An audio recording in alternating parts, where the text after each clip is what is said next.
In the market of smartphone sales and manufacturing, there are many different phone companies all fighting to be on top. But there are two that stand tall as the giants of the industry, this of course being Apple and Samsung. Samsung statistically makes the better phones every year, however Apple has been beating them in sales by a large margin for a long period of time. But hold on, wait a minute. If Samsung is making better phones, then why are people still buying iPhones? And it all comes down to one reason: ecosystem. The Oxford definition of the word ecosystem is complex network or interconnected system. And as somebody who isn't in the Apple ecosystem, it's easy to see why it's a game changer for so many people. You open AirPods on your iPhone, boom. You want to throw a file to your MacBook, boom. You want to text your friend an image because you both have an iPhone, boom. Many users aren't stingy about their technology and just want what will work the best in any given scenario. But if you're even considering the pros and cons of each ecosystem, it's kind of hard to find a realistic opinion on what Samsung has to offer in terms of their ecosystem, and how it can affect your daily life. Tech reviewers can't provide a realistic opinion because they're so deep into the lifestyle of being a tech reviewer that you may find it hard to relate to having two phones and daily driving a third at all times. So here's my realistic opinion at all of Samsung's products as a Samsung user and how they connect to each other. This is not some kind of 2-day test or a 1-week challenge. This is the truth about the Samsung ecosystem.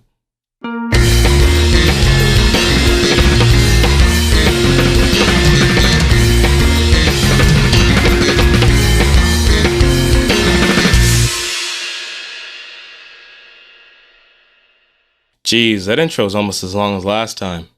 Wait, what time is it? Oh, shit.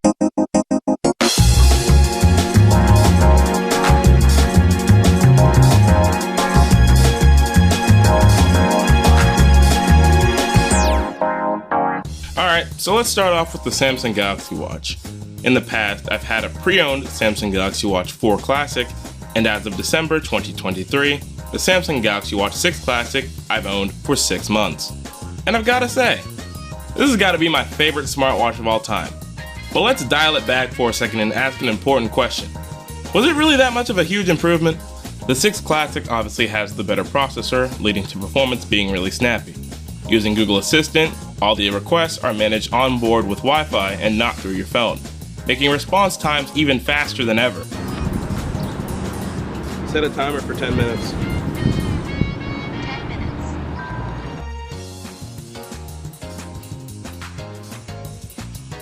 Two huge improvements I find valuable are the display and the battery. The display on the 4 Classic was pretty decent in my opinion, and it got the job done. But the major flaw for me was the durability. Both the screen and the outer shell of the watch would get scratched, and this would happen more often than on the base model due to not having the outer bezel to protect it. However, on the 6 Classic, they remedied this issue by making the screen out of sapphire glass and the outer shell out of stainless steel. To me, this is a revolutionary change because, as much as I try not to, this watch is big and it gets hit on corners, doorknobs, and etc. But unlike the 4 Classic, I just can't seem to do any sustainable damage to this thing like 6 months later. The AMOLED display is amazing, and it really makes the screen bright and vibrant to see in any weather condition. It just feels more alive than other smartwatches with the way it displays its colors and the presentation of the software and UI. The other huge improvement is the battery, and not only because they've made it bigger, it's just more efficient. A huge issue I had with the 4 Classic was that there was never really a good time to charge it. I couldn't charge it at night because then you would lose out on the details about how you slept, and I probably wouldn't take it off during the day because you wanted accurate step tracking. So normally I would take it off during my shower, but asking the 4 Classic to charge fast within a reasonable time span was like asking for a licensed anime game to not be an arena fighter. In conclusion, it's not happening. So it got to a point where I would either have to end up with a dead watch halfway through the day, or have to sacrifice a night or two per week with no sleep tracking. Which in all seriousness, doesn't sound that bad, but when you put the retail price tag next to it, you start to ask a couple questions. Worst part is, I wasn't even using the location services all the time, or always on display like other people do. The battery life was just objectively bad. Now I can put the watch on charge every time I shower, which including my facial routine, takes about 30 minutes, and be okay the next day, because not only is the charging speed like 20 times faster, it actually lasts the whole day. Now the Classic series headlining feature, the rotating bezel, has been around for about 7-8 years. And it's still really cool. It manages to stay efficient on top of that. and I think it easily tops the digital crown for both having intended purposes, especially considering the way they've integrated it in all of their software. Everyone thinks it's going to be some cool party trick when it's actually a standout feature that shows how deep that these developers will go to make sure it works with everything that it goes with. The 6 Classic sports the new One UI 6 operating system, which I can ensure you will become a very important topic soon in this video. As for exercise tracking, I usually use the workout features for bike riding and location tracking. In that regard, it's extremely solid. For the less dynamic workouts like lunges or bench press, the watch can act as a digital trainer, with it counting your reps and telling you when to break in between sets. Samsung Health, I'm referring to the phone version, is pretty good at all things it does. You can start a step challenge with your friends, join the worldwide monthly step challenge with other Samsung users, look further into your information measured from your watch, and use all these free workout videos, which I couldn't give you a fair opinion of because I've never needed to use them. From my testing in Mexico, the watch works well in both salt and pool water using the water lock. But let's take a deep dive into what workout features really look like in action.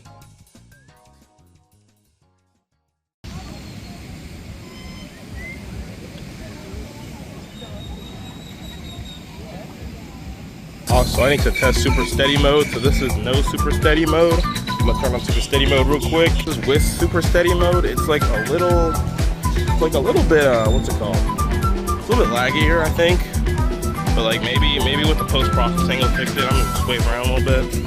Yeah. Anyway, we're going to the gym to go test out these watch fitness features. So I guess we'll see you there.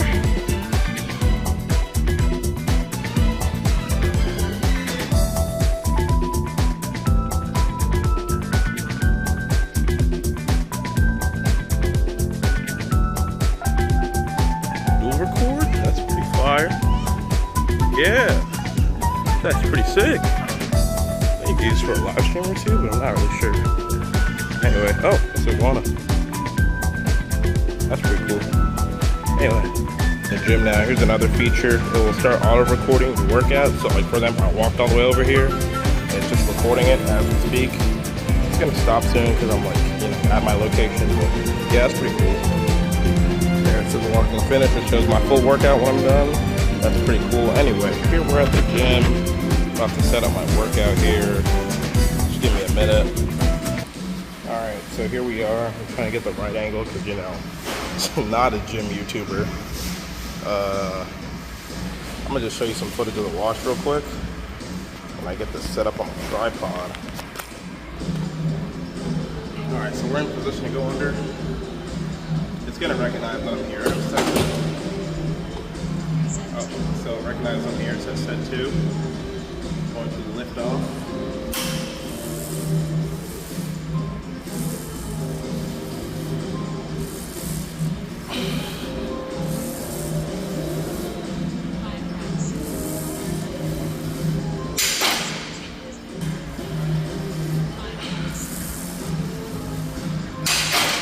Recognize I'm right next to the speaker, so I'm gonna have to talk up a little bit.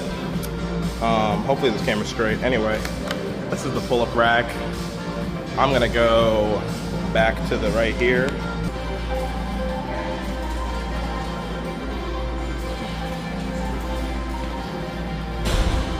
Okay, so it's going for 30 seconds, and it wants me to just do it for 30 seconds long. Except when the 30 seconds is over here, it doesn't calculate I've done any reps at all. So just like the exercise we did earlier, sometimes it doesn't count it, which I think is kind of whatever. But yeah, that's pretty much fitness on the Galaxy Watch 6 Pro. Overall, if you own a Samsung phone, even the A series, you should consider picking up a Samsung Watch if you're interested, especially if you work out a lot and want to see if you're progressing. While the price of entry is quite high, I would argue the price per performance is a lot higher than most of the market nowadays. And I would even argue this is a top contender for Android smartwatches as a whole.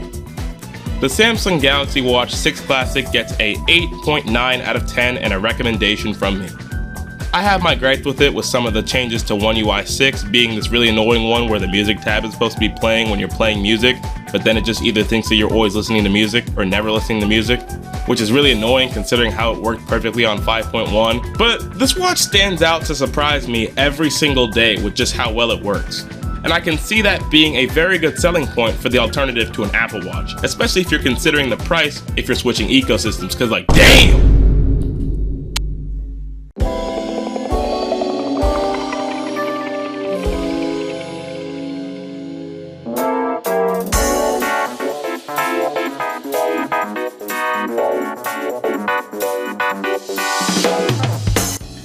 So the Galaxy Buds are pretty great, all things considered.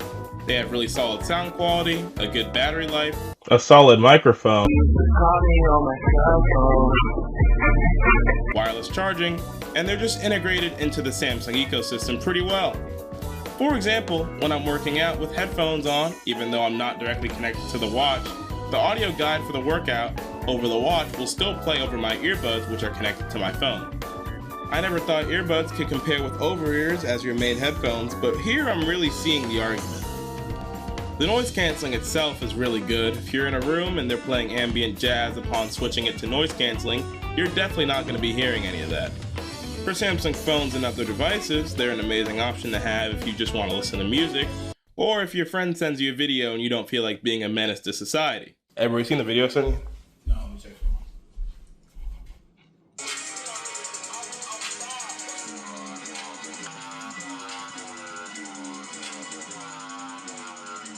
They also work as a more nonchalant alternative to over-ears. But I feel like unlike the watch, the purpose and the value factors are a lot more dependent on what the Galaxy Buds do wrong more than what they do right. So let's talk about the little things. One of the new features on the Galaxy Buds 2 Pro is Voice Detect, where if they detect you talking, the audio will effectively lower, switching to transparency mode, until no talking is detected for 5 to 15 seconds. Where they will then switch back to ACN, returning your volume to its previous setting.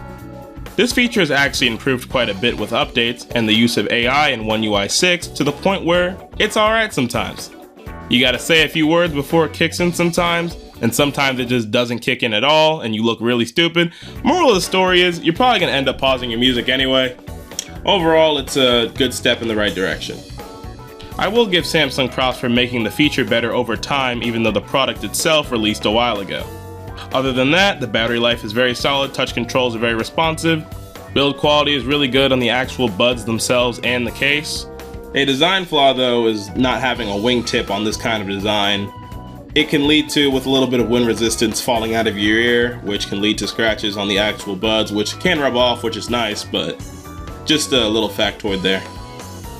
Another feature that was added recently as of March 2024 is the whole ecosystem being able to connect to them easily.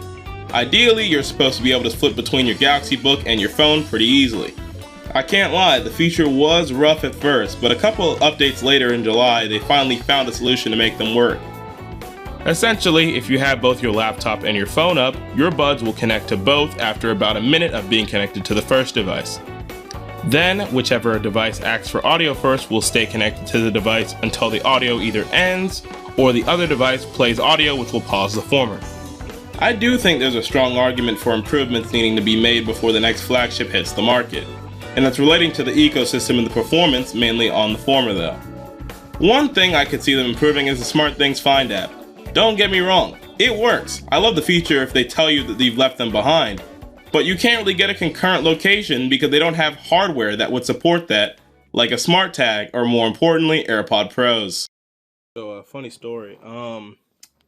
Yeah, so I just recorded a line for the Galaxy Buds with the Galaxy Buds in, and now I actually can't find my case. So do with that information what you will. If they can make improvements like these, fixing what's already there, and something new to wow the industry, they could really be some of the best out there. Overall, the Galaxy Buds 2 Pro get a 7.5 out of 10. They're a pretty good competitor considering they entered the market 3 years after the AirPods existed, but there's still more room for improvement and I don't want them to rush that.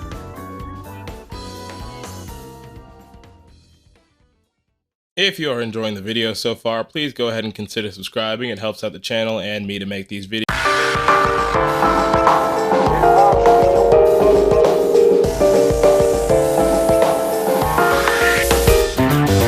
Here we have a 6.5-inch display supporting AMOLED 2X with a max of 4K resolution. 120Hz max refresh rate, 50 megapixel back camera, 12 megapixel ultra wide camera, 10 megapixel telephoto camera, and 12 megapixel selfie camera. The cameras support up to 8K video at 30 FPS and 4K video at 60 FPS. Slow motion videos can be captured at either 240 FPS in 180p resolution or 120 FPS at 4K resolution. The phone has 12 gigabytes of RAM built in, which is crazy, and with the storage supporting up to 512 gigabytes, which ends up at about 448.8 gigabytes once you account for the OS.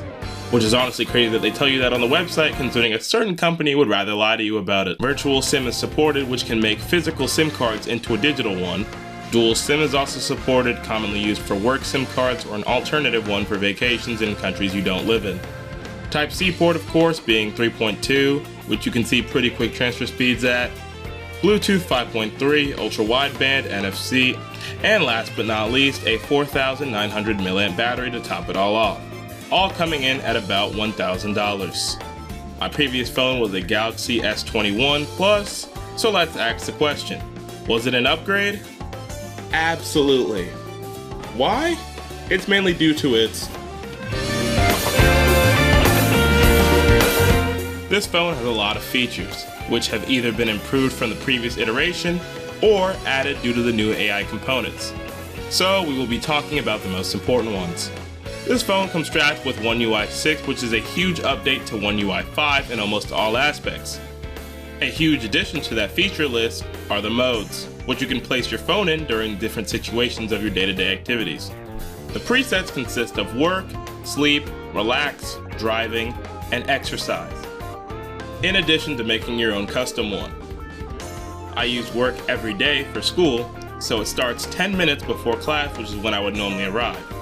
My phone will mute all sounds until the school day ends that day.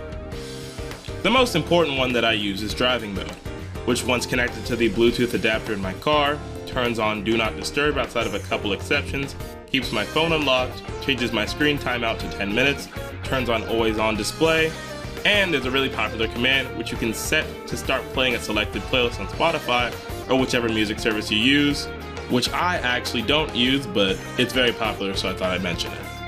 For exercise mode, once I enter the location of the gym, Do Not Disturb stays on until I leave. And for sleep mode, it will basically shut down my phone before bed with app restrictions, slow charging, Do Not Disturb, and a grayscale theme. The AI features are found all over this phone, with the most important one being Circle to Search, which by holding down the home button, you can search anything on your screen through Google. And while this sounds flashy, it's extremely handy and useful. If you're reading an article on Samsung Internet, you can hit the AI button to either translate the entire thing or summarize it for you. I can't wait till these commands come to Galaxy Books. The audio recording feature's gotten a lot better due to being able to automatically transcribe voice recordings very accurately. I really like the Battle Rally mode in the game Pokemon Masters EX, as it makes you use old units in a way that you might not use them before or at all. I believe this helps the replayability and also makes you think a lot, which is what I love in Pokemon Masters. Alright, let's see how good this one is. Yeah, it's pretty much exactly what I said. You can have live conversations with people speaking other languages with the AI Translate feature, and you can make AI summarize all of your notes for you. On top of this, if you're worried about privacy, you can make all the actions only run via your phone and nothing else. And we haven't even gotten to the camera yet. Just take a look at this. Hey guys, I finally found a realistic scenario. Okay, so I got this really nice shot right here of the ocean. There's a guy down there, so I'm gonna take the picture twice. I'm taking a 0.52 just in case. And we're gonna see what the AI can do. We're gonna see what the AI can do. Let's go to the 0.1 lens here. Sorry if you can't hear me because of the wind. It knows it's him. Press erase, generate. If it gets this right, dude. If it gets this right, I will be so surprised. Oh my god. It actually did it. I know it sounds like I'm gushing over this, but in all honesty, all of these features are not only really cool, but they're actually useful. And I feel like this is closing the gap between Apple and Samsung. You of course have the Samsung/Android only stuff like screen split, universal back button, customizable keyboard, you can take a screenshot of a website and be back there in a flash, which even I didn't know about. Fingerprint sensor built into the screen, which makes it for the only decent facial recognition. This really cool photo palm feature I've been using for a couple years. Reverse wireless charging, able to change universal font, and lastly, the hugest one, file access. This one is huge for me because as a person who listens to a lot of video game music that isn't uploaded to streaming services like the Xenoblade 3 soundtrack, it's nice that I can just pull it off on the fly at the highest quality instead of praying that somebody uploaded it to YouTube at a bad quality. I think that this phone has the potential to take extremely good shots at backgrounds and people, but especially backgrounds as seen here. I do also believe that the newest iPhone, however, is no slouch, with extremely good, consistently looking pictures. While I would say Samsung has the edge due to their more interesting and lively color profile, especially when it comes to skin tones, I have seen some beautiful landscape shots on iPhone. So honestly, I feel like it's a 50-50. The argument isn't that you're missing anything on either side, because in doing that, you gain something else. And it's really just what's important to you at the end of the day, really. The Gallery app has seen huge improvement with the new AI features, which really just speak for themselves, which how much you can make that easily. It's also pretty good at finding things like specific people and documents, and it's pretty easy to access. Gaming wise, this phone is extremely solid. I haven't felt any lag at 120 Hz on anything, but still, running these games at max setting can really hamper your otherwise extremely solid battery life. I usually don't play anything too crazy because at the end of the day I still own a PC, Switch, and a PS5 for a reason, so I'm not going to make my phone run Fortnite or anything.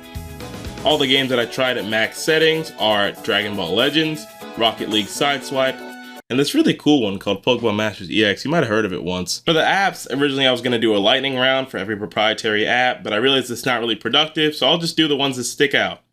Starting with...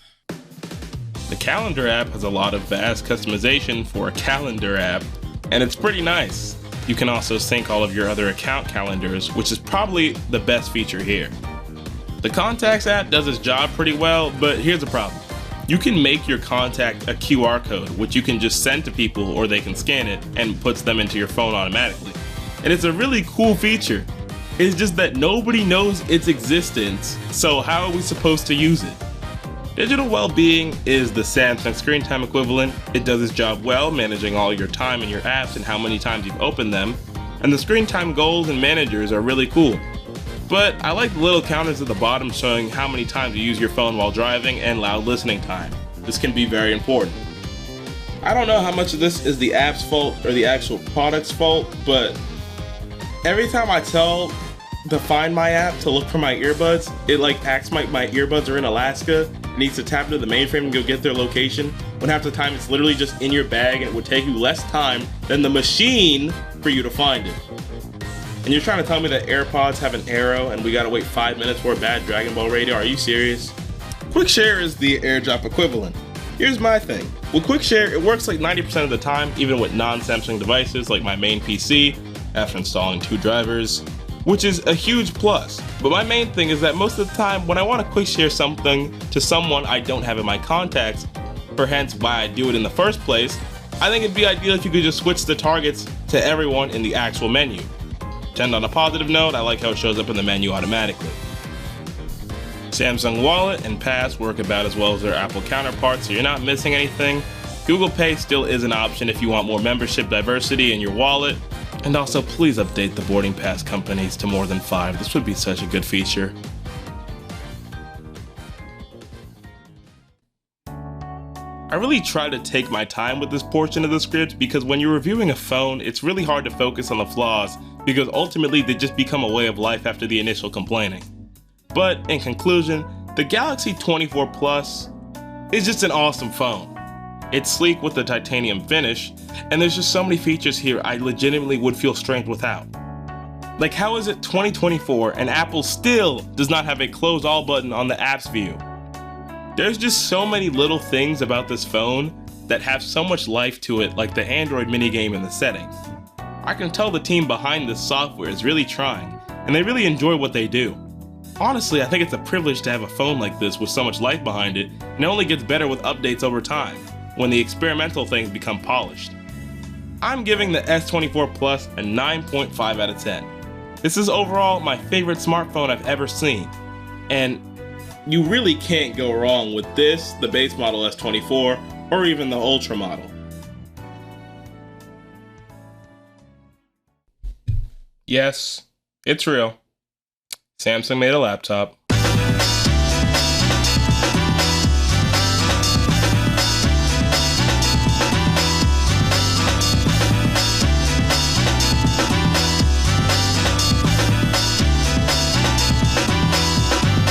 Now you probably don't even know about this unless you're into Samsung stuff, because they don't do the greatest job with marketing this alongside the ecosystem.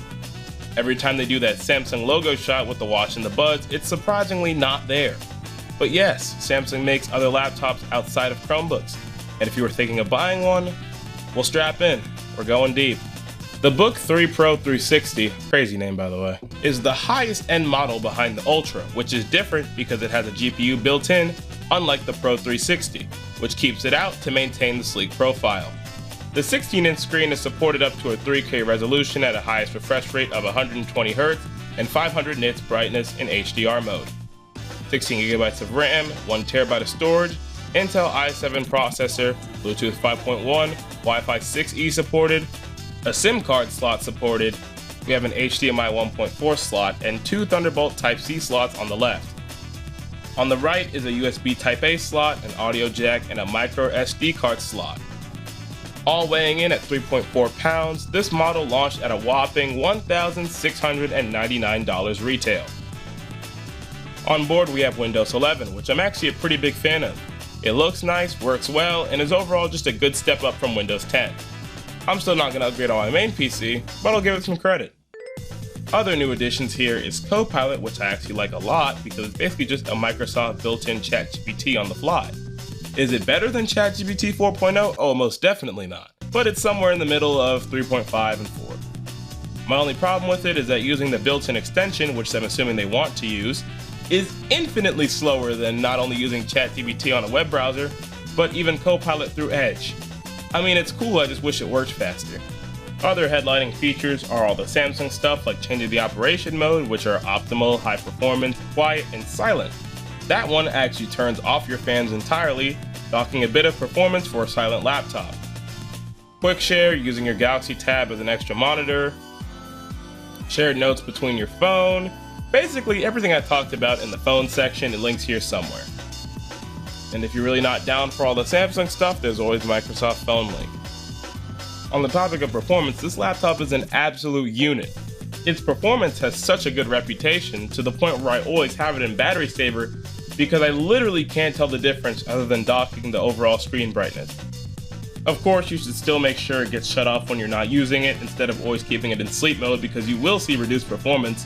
That one's not a Samsung thing, that's literally just how laptops work. I've used it with engineering platforms like SolidWorks, which I didn't see any problems with, but one thing I will say is that this is not a gaming PC. It does really well for the first couple of minutes, but it just can't hold the frames for most games, especially when not connected to a charger. I haven't needed to edit anything crazy on it yet, but judging from experience, I'm gonna say it's gonna give you okay editing sessions with 2-day rendering processes due to the built-in graphics. My only main criticism with this is that I think the ecosystem integration should be better to compete with MacBooks, and the whole line of Galaxy books are really expensive, which makes for a really hard sell.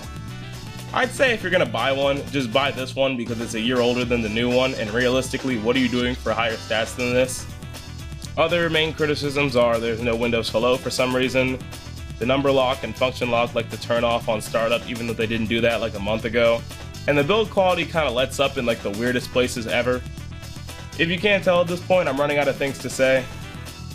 Overall, this is an amazing laptop performance-wise. It hasn't ever caused me any issues with a downright beautiful display. However, on release and with the Galaxy Book 4, the price tag makes it a hard sell for your average consumer just looking for a high-end work laptop. And Samsung doesn't really advertise it alongside their other products, leading to its warranted obscurity. It's getting a 7.5 out of 10.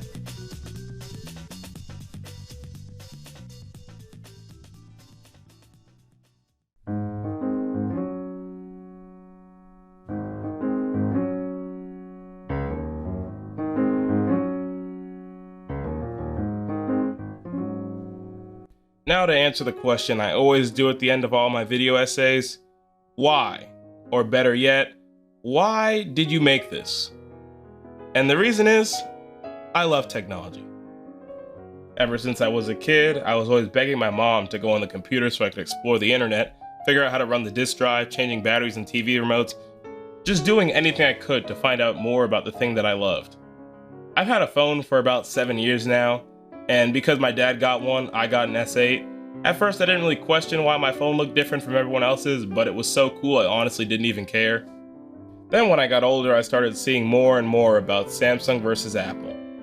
My mom was and still is in the Apple ecosystem, and I checked out her phone and I was like, why is everybody making such a big fuss about this? It's really not that deep. Then I learned about iMessage and the ecosystem and iCloud, and I'm like, yeah, that's cool, but whenever I hear about new Samsung stuff, it's never uninspired. It's never just a new camera. They always follow the market because they have to, but they always do their own thing. I'd say almost every time it just flops on release, like with the original Z Flip. But instead of dropping it, it took the loss on the project and kept working on it. And look at it now. It went from an expensive experiment to an alternate option to the standard market options without docking any performance. I say all this to drive the point that in all honesty, Samsung is original, and I love it. When I see them try to make a smart ring and foldable phones, it all reminds me of when I was 7 years old talking to my dad about making a flying car whenever he saw one of those fake renders on Facebook. I consistently choose the Samsung ecosystem, not because they are different at the end of the day, but it just feels like someone's always working at their company and pouring their heart and soul into what they're doing, rather than just doing it for profit. The truth of the Samsung ecosystem is that what they lack in efficiency, they make up for with creativity and soul. And if you're not into all that and just want to text your friends, that's fine. Apple has never objectively been a bad or worse option. But that spark, that fire, that originality, that's what I live for. And I can't wait to watch them keep closing the gap their own way. This is 7aces signing off. Thank you for watching. Alright, epilogue or whatever. Life's crazy right now and this video took me like months to make, so I may not be back for a while, but thank you so much for success in the Pokemon Masters video. I've been wanting to make a thought-provoking video essay since I was a kid, and actually doing it successfully is like a dream. This video essay stuff isn't the only kind of content I'll be making. Don't worry, the classic me and my friends are screwing around will make a return. But for now, you know, it's not that I'm taking time off, I'm busy. So, this has been 7aces. Take care of yourselves and see you in the next one, whenever that is.